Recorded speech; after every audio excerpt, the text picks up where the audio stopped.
Halo teman-teman, ketemu lagi ya dengan saya Nedwin. Kali ini saya mau sedikit membahas mengenai pro kontra ya yang terjadi pasca dirilisnya eh, apa itu Permendikbudristek nomor 53 tahun 2023 ya. Jadi ada beberapa yang pro, ada beberapa juga yang kontra terkait dengan adanya aturan tersebut ya. Kenapa? Karena regulasi itu ya walaupun tidak secara eksplisit disebutkan di dalam permen itu, tetapi imbasnya adalah bahwa eh, skripsi sebagai gitu ya eh, hal yang lazim kita kenal sebagai penelitian atau tugas akhir mahasiswa gitu ya, sebagai suatu riset atau bukti kualitas ilmiah seorang mahasiswa itu sekarang tidak lagi wajib. Nah, ini yang menjadi polemik dan dibahas ya di mana-mana. Bahkan eh, Rektor UGM pun itu sempat menyampaikan opininya bahwa sepertinya beliau dari sisi akademisi yang pro gitu ya. Jadi dia mengatakan bahwa sebetulnya kan bisa melalui project gitu ya, bisa melalui karya-karya ilmiah dalam bentuk lain gitu ya, tapi tidak harus dalam bentuk tertulis seperti skripsi gitu ya.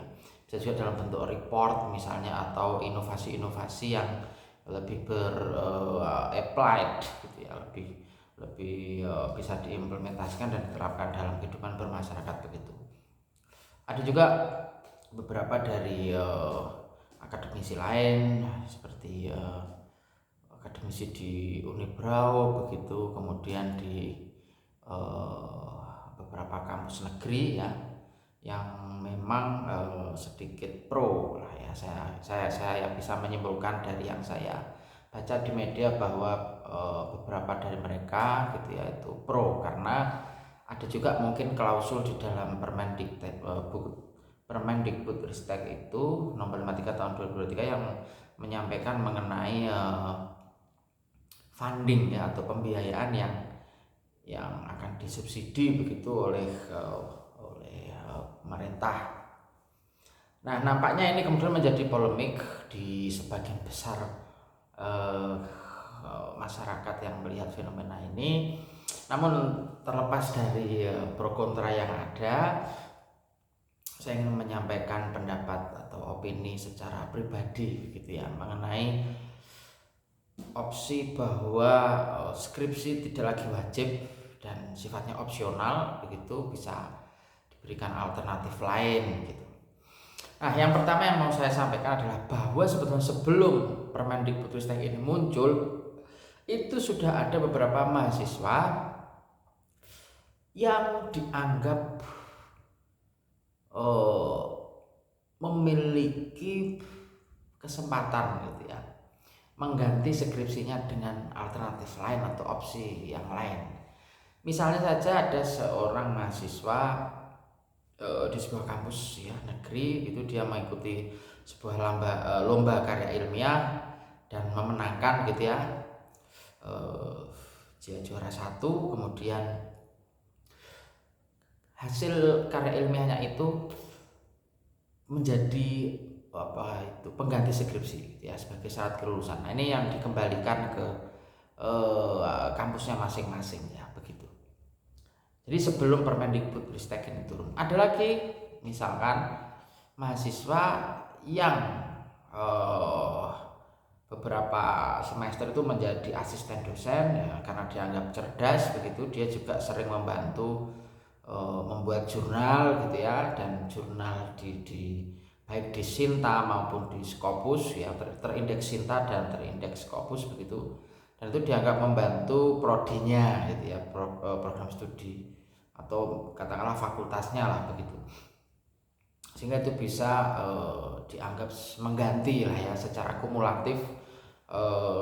Dia memiliki angka kredit untuk menutup SKS-nya skripsi yang dipersyaratkan oleh kampus. Nah, ini salah satu contoh. Ada juga gitu ya seorang mahasiswa seni musik di sebuah kampus negeri ya di Surabaya, yang mana dia ini membuat satu seni pertunjukan menggunakan orkestra gitu ya. Jadi dia membuat satu komposisi orkestrasi yang sangat menarik, kemudian dimainkan oleh rekan-rekannya di Fakultas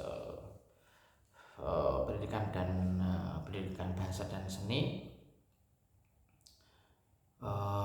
Lalu itu dianggap saking menariknya gitu ya, saking unik dan menariknya, maka dapat dianggap untuk mereplace atau mengganti skripsi. Oke, nah ini adalah fakta ya. Jadi sebelum Permendikbudristek ini sudah ada beberapa yang memang secara random ya begitu ya. Jadi peraturan rektor lah begitu ya, atau policy dari kampus sendiri memang sudah ada gitu, yang menjadikan ini sebagai alternatif. Nah kemudian kalau kita melihat sebenarnya di beberapa kampus itu memang masih mewajibkan. Ini dari yang umum ya, jadi skripsi itu dianggap sebagai satu tugas akhir yang menunjukkan bahwa si mahasiswa ini memiliki kemampuan berpikir ilmiah dan dibuktikan dengan satu karya tulis yang disebut skripsi itu untuk S1 lah ya. Utamanya kita fokus ke skripsinya, di luar konteks mungkin S2 dengan tesisnya atau S3 dengan disertasinya ya. Jadi skripsi adalah fokus kita pada kesempatan kali ini. Nah melihat ini gitu ya, antara yang pro dan kontra ini, saya mau menyampaikan bahwa sebetulnya ketika seorang mahasiswa diminta untuk mengerjakan suatu riset atau karya ilmiah gitu ya bernama skripsi ini, mahasiswa dipaksa untuk menjadi pribadi yang memiliki mutu berpikir tinggi. Karena apa? Karena riset itu memiliki prosedur dan fase-fase yang tidak mudah gitu ya untuk dilalui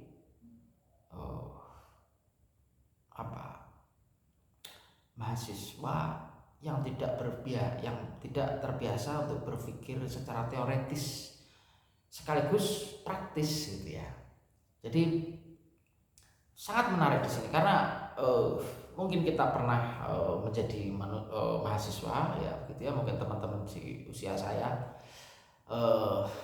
yang mungkin sudah kepala tiga lah ya, biasanya dulu ketika mengerjakan skripsi itu kan sungguh sangat menantang ya, challenging gitu. Jadi kita harus memanage waktu, membuat skala prioritas untuk terfokus kepada pengerjaan tugas skripsi dan lain sebagainya, mencari referensi, membaca buku gitu ya, browsing, mencari ide-ide gitu ya, dan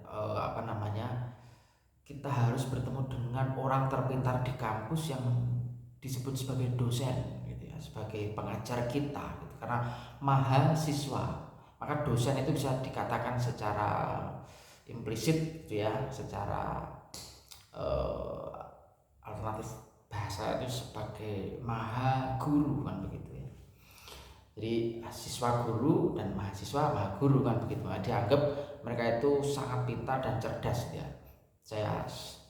I put a lot of respect untuk seluruh guru dan dosen dan pengajar yang ada di Indonesia. Saya selalu mengagumi para akademisi, peneliti, dan para dosen dan guru ini, dan para orang-orang ya, mereka yang mendedikasikan hidupnya di pendidikan. Saya sangat respect sekali.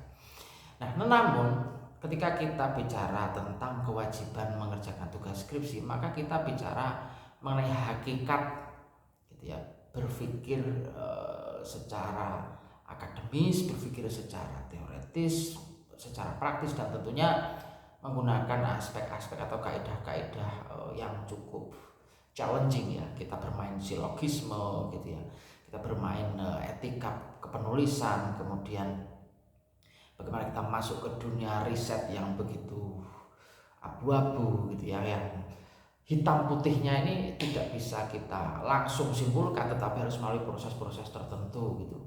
Apalagi kita harus melakukan temu muka dengan para dosen dan apa istilahnya, kadang terjadi perdebatan situ, kadang terjadi perbedaan pendapat, kadang terjadi clash of culture juga gitu ya. Jadi menariknya di situ sebenarnya, dinamikanya di tantangan yang menurut saya paling menarik itu di situ, bahwa ada satu masa dalam hidup kita di mana kita itu diberi kesempatan untuk menjadi peneliti, untuk berkarya menggunakan tata pikir, tata penulisan, tata wicara gitu ya, yang ilmiah gitu ya, yang akademis gitu. Dan ini saya kira sangat menarik gitu ya, ketika kemudian skripsi kita jadi, kemudian diuji secara ilmiah gitu ya, scientific, di hadapan para panelis, di hadapan para dosen yang tentunya menjadi parameter ya, salah satu parameter bahwa si mahasiswa ini memiliki kualitas akademis yang baik gitu, baik secara verbal maupun non verbal kan begitu ya. Nah, saya pribadi bagaimana? Saya pribadi cenderung mendorong agar kebijakan Permendikbudristek ini nomor 53 tahun 2023 ini untuk dikaji ulang, untuk dikaji kembali. Mungkin terfokus kepada ini tadi. Jadi salah satu penjaminan mutu pendidikan ya di situ. Itu kan ada beberapa klausul mengenai ya BNPT, kemudian LAM, dia lembaga akreditasi mandiri, kemudian ada SPMI lah ya, SPME seperti, kalau nggak salah itu sih saya sekilas baca. Tetapi yang secara implisit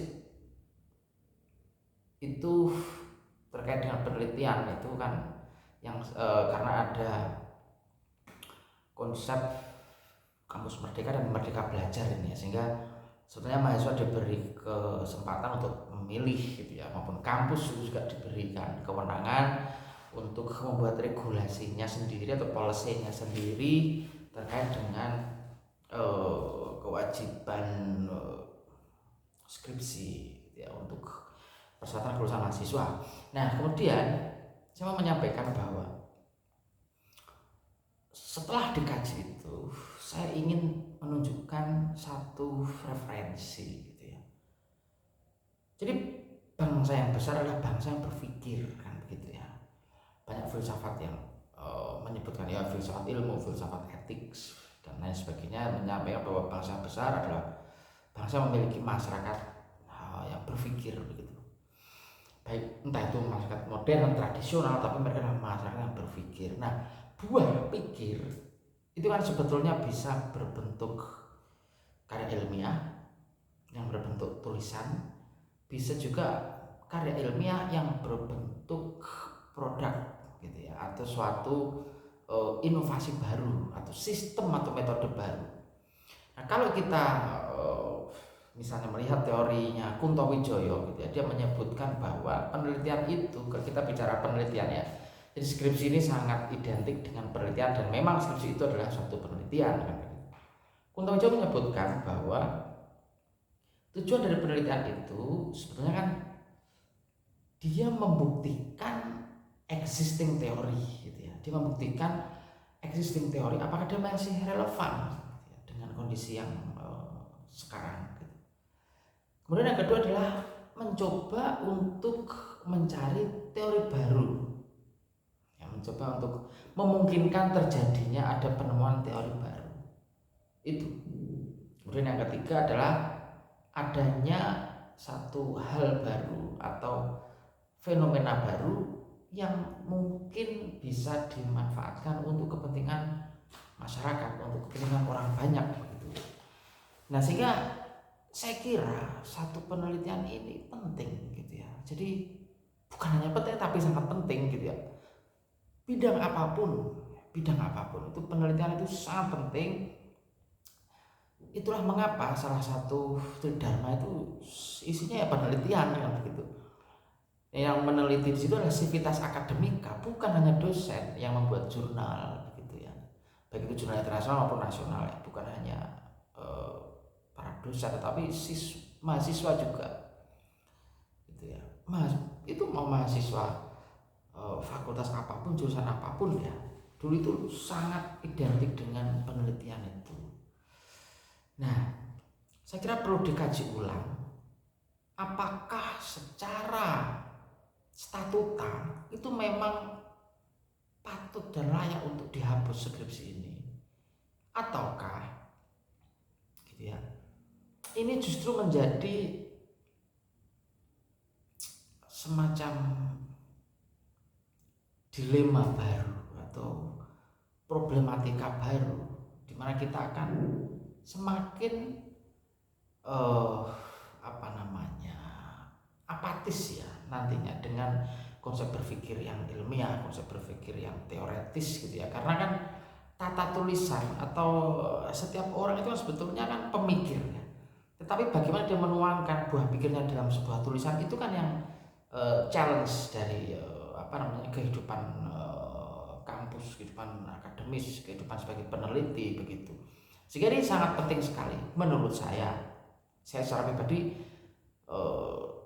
mendorong ya teman-teman untuk mengkaji ulang gitu ya, baik itu policy maker maupun praktisi maupun dosen maupun teman-teman mahasiswa juga tentunya ya, untuk melihat ini sebagai apakah memang ini jawaban gitu ya dari dinamika sosial kita, ataukah memang dinamika sosial kita saat ini masih memerlukan penelitian atau katakanlah skripsi sebagai satu solusi ilmiah gitu ya.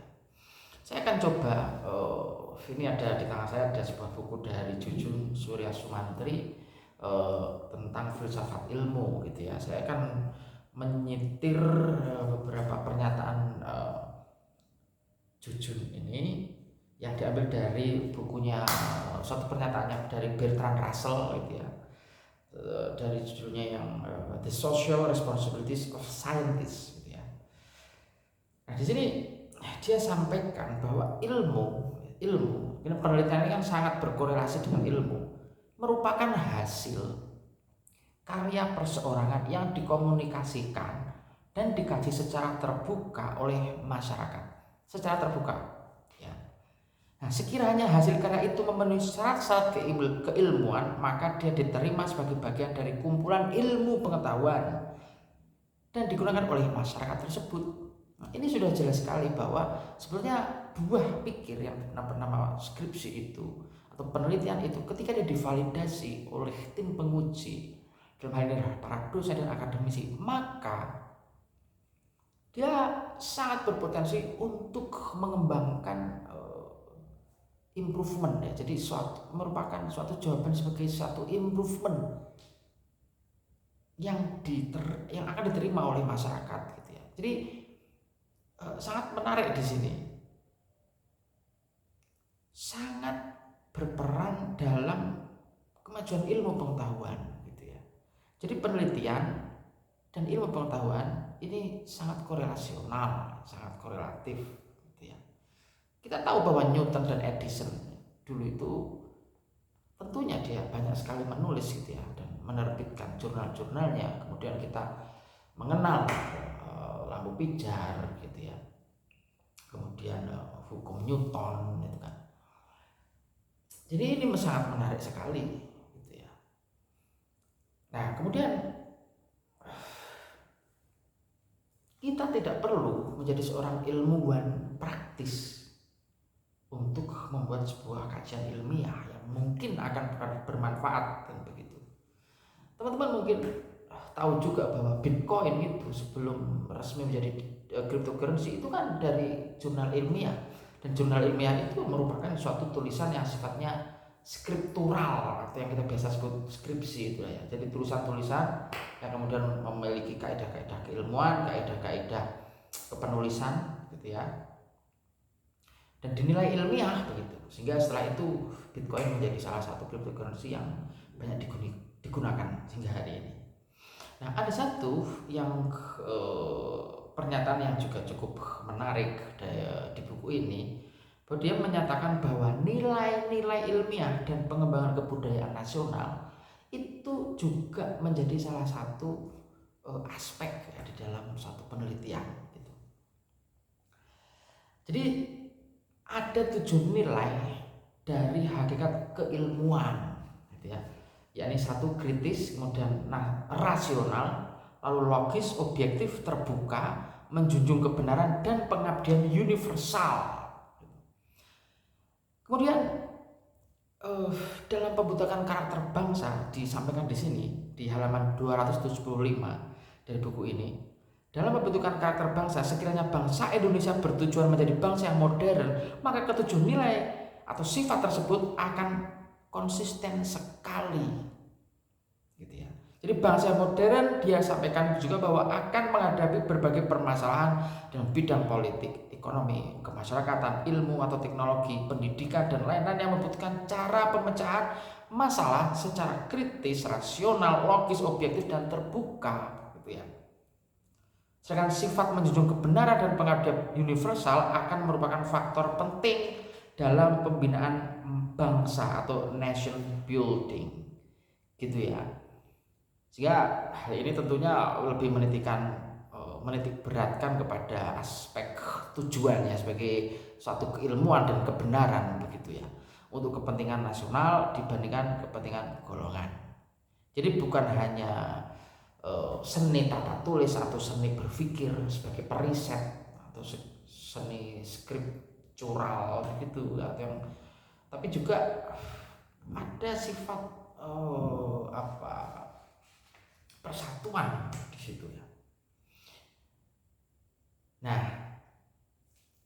kemudian ada pertanyaan filologis ya di sini dia, bahwa sekiranya bisa diterima bahwa ilmu bersifat mendukung pengembangan kebudayaan nasional, maka masalahnya adalah bagaimana caranya meningkatkan peranan keilmuan dalam kehidupan kita, gitu. Bahkan dia sendiri bilang bahwa sebetulnya kita perlu sadar bahwa keadaan masyarakat kita sekarang ini masih jauh dari tahap masyarakat yang berorientasi pada ilmu, gitu ya. Bahkan dalam masyarakat yang terdidik pun, katakanlah yang maju, itu sifat akademisnya itu tidak fungsional, jadi tidak selalu applicable. Nah, ini yang menurut saya pribadi itu menjadi pijakan logis, gitu ya, bahwa saya kira kehidupan akademis, gitu ya, kehidupan mahasiswa dalam mengembangkan buah pikirnya dalam bentuk penelitian yang dinamakan skripsi ini masih sangat diperlukan. Saya pribadi masih sangat mendukung sekali apabila skripsi atau penelitian oleh mahasiswa itu masih diberlakukan.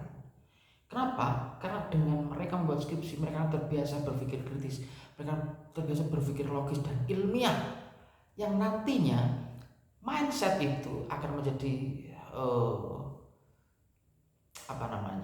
semacam weapon, gitu ya, akan menjadi semacam senjata mereka ketika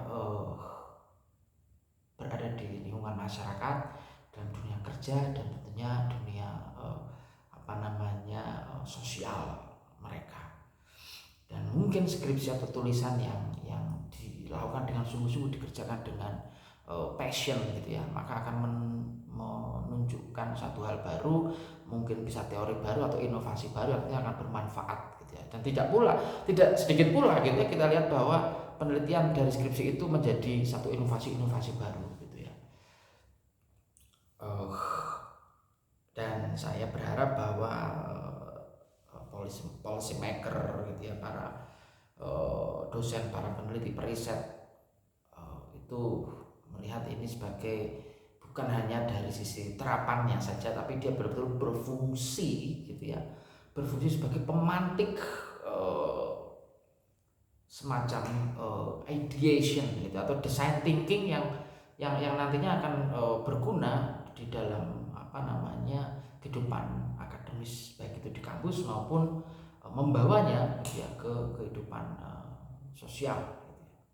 Sehingga struktur keilmuan akan tetap ada, penemuan-penemuan baru tetap ada, baik yang sifatnya itu tulisan atau karya tulis tadi maupun yang sifatnya adalah produk baru atau inovasi baru gitu ya. Karena bagaimanapun kita perlu berpijak pada teori-teori yang tervalidasi,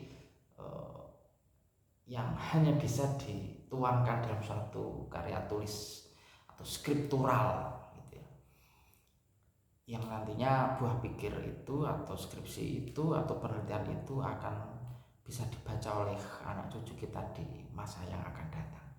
Saya kira itu dari saya, terima kasih. Mungkin saya terlalu banyak berkomentar tentang ini ya, mohon maaf sebelumnya, tidak ada maksud menyinggung siapapun. Saya hanya mencoba untuk turut menghiasi atau turut beropini saja di tengah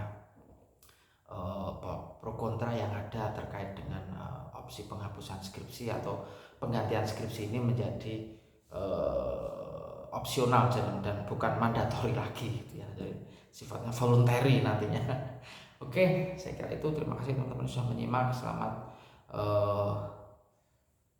bertugas bagi yang mungkin kerja, selamat belajar juga bagi teman-teman mahasiswa, dan jangan lelah untuk mencari kebenaran melalui penelitian-penelitian Anda. Oke, terima kasih. Salam sehat, salam sukses, salam damai selalu semuanya. Bye bye.